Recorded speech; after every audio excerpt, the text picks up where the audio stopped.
రైతన్నలారా, ఒక్క చిన్న నిర్లక్ష్యం వల్ల మీ ఆవు పాలు ఆగిపోవచ్చు, నడవలేకపోవచ్చు, ఇంకా ప్రాణాపాయం కూడా రావచ్చు తెలుసా? ఈరోజు మనం మాట్లాడుకోబోయే జబ్బు గాలికుంటు వ్యాధి, foot and mouth disease FMD. గాలికుంటు వ్యాధి అంటే ఏమిటి?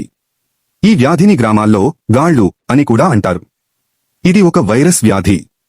ఈ వైరస్ గాలి ద్వారా, కలుషితమైన మేత, నీరు ద్వారా, జబ్బుపడిన పశువుల సంపర్కం ద్వారా చాలా వేగంగా ఇతర పశువులకు వ్యాపిస్తుంది.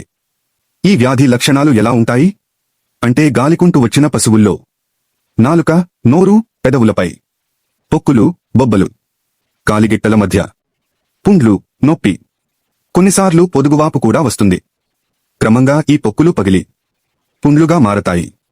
పశువుకు కలిగే బాధలు: నోటిలో పుండ్ల వల్ల మేత తినలేకపోవడం, నోటి నుండి రక్తంతో కలిసిన చొంగ కారడం, కాళ్లలో పుండ్ల వల్ల నడవలేక కుంటుతూ పడిపోవడం, తీవ్రమైన జ్వరం వల్ల ముక్కు, నోటి నుండి నీళ్లు కారడం.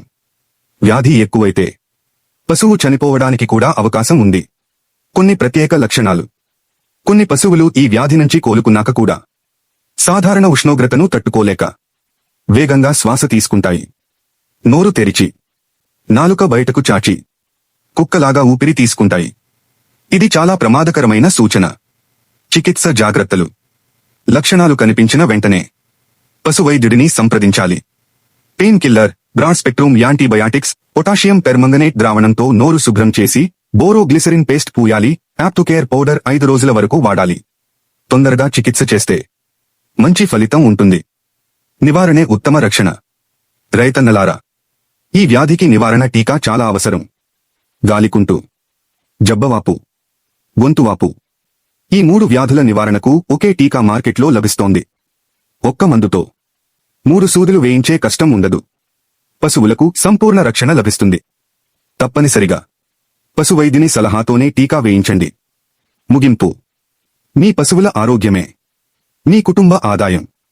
ఈ వీడియోను ఇతర రైతులతో షేర్ చేయండి, లైక్ చేయండి, ఛానల్ను సబ్స్క్రైబ్ చేయండి.